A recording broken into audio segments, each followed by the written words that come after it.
যে সুদের কারবারি বলেছে রাজ্য সরকারকে, ভালো ভাষায় বলেছে চিটফান্ডের কারবারি, দুর্নীতিবাজদের কারবারি, তার চেয়ে ভালো সুদের কারবারি বলেছে, ভালো কথা। কিন্তু যাদেরকে বলেছে তাদের গায়ে কোনো চামড়া নেই, ফলে তাদের গায়ে লাগবারও কোনো বিষয়। এখন বিধায়কদের মাস মাইনে শুধু মমতা ব্যানার্জি বাড়িয়ে 1 লক্ষ টাকার উপরে করে দিয়েছেন। মুখ্যমন্ত্রীর বেতন 1.5 লক্ষের বেশি, মন্ত্রীদের বেতন 1.5 লক্ষের কাছাকাছি। এই টাকাগুলো দেওয়ার সময় কোথা থেকে এলো? দুর্গাপুজোর অনুদানের নামে লক্ষ লক্ষ টাকা দেওয়ার সময় টাকা কোথা থেকে এলো? উত্তর দিতে হবে তো। তৃণমূলের মৌলিক অধিকার আমরা চুরি করব, আর আমাদেরকে কেউ কিছু বলতে পারবে না। এটা ওদের মৌলিক অধিকার, ওটা মৌলিক অধিকারের মধ্যে পড়ে যে আমরা চুরি করব, তারপর রাস্তায় বেরোবো, আমরা সবাই চোর প্ল্যাকার্ড ধরে, আমাদেরকে কেউ কিছু বলবে না। দাদা, একেবারে ডিএ মামলার শুনানি আমরা দেখলাম গত দুদিন হয়েছে, আবার আজকেও হয়েছে। আজকে একেবারে বিচারপতি রাজ্যকে বিধে প্রশ্ন করছেন যে সুদের কারিগরিদের মতন টাকা বাঁচিয়ে অন্য কাজে লাগাচ্ছেন ডিএর টাকা না দিয়ে। দেখুন, এখন বুধবার দিন 4:20 বাজে, এখনো ডিএর হেয়ারিং চলছে আমি যা শুনেছি। এখন সেই মামলার হেয়ারিং চলাকালীন 2-3টে পর্যবেক্ষণ আমাদের কানে যা এসছে যে সুদের কারবারি বলেছে রাজ্য সরকারকে, ভালো ভাষায় বলেছে চিটফান্ডের কারবারি, দুর্নীতিবাজদের কারবারি, তার চেয়ে ভালো সুদের কারবারি বলেছে, ভালো কথা, অসুবিধার কি আছে। কিন্তু যাদেরকে বলেছে তাদের গায়ে কোনো চামড়া নেই, ফলে তাদের গায়ে লাগবারও কোনো বিষয় নেই। কিন্তু রাজ্যের পক্ষ থেকে গতকাল একেবারে সুপ্রিম কোর্টে দাঁড়িয়ে বলা হয়েছে যে এই ডিএর টাকা যদি মেটাতে হয় তাহলে তাদের আরবিআই থেকে ঋণ নিতে হবে, সেই জন্য আবার বিধানসভায় বিল পাস করতে হবে। বামফ্রন্ট সরকার যখন ক্ষমতা থেকে চলে যায় সেই সময়তে সমস্ত অ্যালোয়েন্স ধরে একজন এমএলএ 20,000 টাকাও পেতেন না, সমস্ত অ্যালোয়েন্স ধরে 20-র কম। যত স্ট্যান্ডিং কমিটির মিটিং হয় বা তাদের যা টাকা পয়সা ইত্যাদি সব কিছু রয়েছে। এখন বিধায়কদের মাস মাইনে শুধু মমতা ব্যানার্জি বাড়িয়ে 1 লক্ষ টাকার উপরে করে দিয়েছেন। মুখ্যমন্ত্রীর বেতন 1.5 লক্ষের বেশি, মন্ত্রীদের বেতন 1.5 লক্ষের কাছাকাছি। এই টাকাগুলো দেওয়ার সময় কোথা থেকে এলো?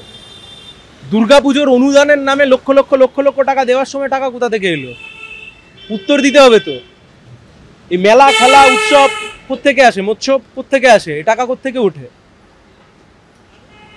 আপনি হক অধিকার দেবেন না আর অন্যদিকে মুড়ি মুরকির মতো ট্যাক্স পেয়ার্সদের টাকা খরচা করবেন, এই দুই কখনো একসাথে চলতে পারে না। রাজ্যের আইনজীবী তিনি একেবারে সুপ্রিম কোর্টে দাঁড়িয়ে সওয়াল করছেন যে মৌলিক অধিকার নয়, রাজ্যের কোষাগারে যখন যতটা সামর্থ্য থাকবে ততটা পরিমাণ দিয়ে দেবে রাজ্য সরকার, এতে রাজ্য সরকারকে চাপ দেওয়ার কোনো কারণ নেই। আমি সেই জন্যই বললাম তৃণমূলের মৌলিক অধিকার আমরা চুরি করব, আর আমাদেরকে কেউ কিছু বলতে পারবে না।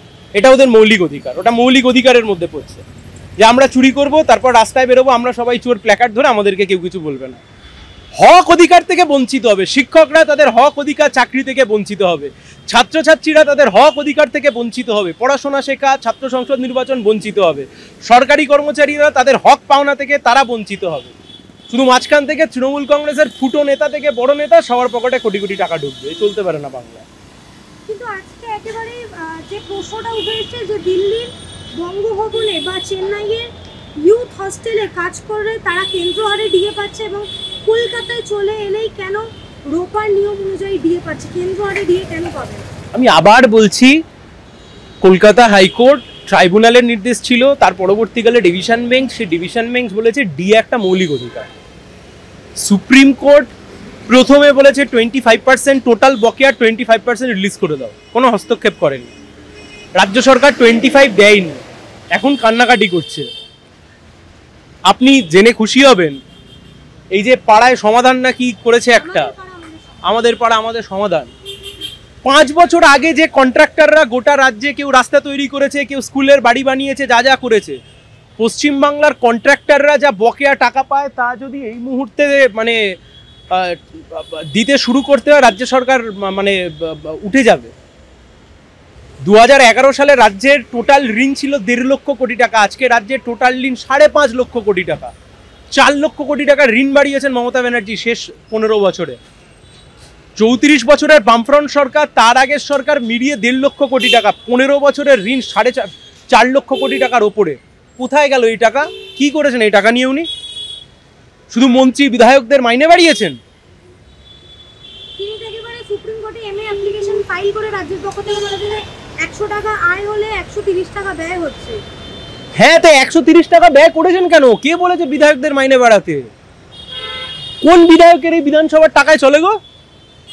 বিধানসভা যখন এখন চলে, ওই যে বিধানসভার যে বাসগুলো ছিল, ফাঁকা বাস আসে এখন, বিধানসভার বিধায়কদের গাড়িগুলোকে একবার দেখে আসবে, লাইফস্টাইল দেখবে।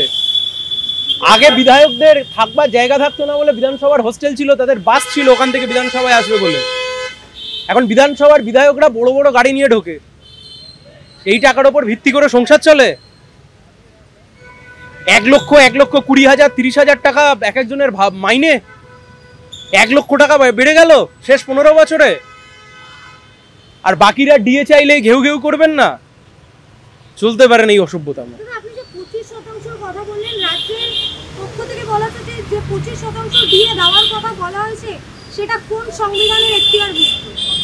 যে 25% ডিএ দেওয়ার কথা বলছে সেটা কি সংবিধান এখতিয়ারভুক্ত? অবশ্যই ইন্টারিম মেজার হিসেবে বলেছে, ইন্টারিম মেজার হিসেবে বলেছে যে টোটাল যা ডিউ তোমার রয়েছে তুমি তার 25% দেবে, এবং খুব ভ্যালিডলি গ্রাউন্ড করেছে, এবং রাজ্য সরকারকে এই ডিএ দিতে হবে, আজ নয় তো কাল এই ডিএ রাজ্য সরকারকে দিতে হবে। দাদা একেবারেই শেষ প্রশ্ন, এই রাজ্য বারংবার সময় চাইছে সুপ্রিম কোর্টে, এদিকে রাজ্যের পক্ষ থেকে যেসব আইনজীবী দাঁড়িয়েছে তাদেরও ফিস কিন্তু কম না, তাদের ফিস দিতে পারছে, এদিকে ডিএ দিতে পারছে না।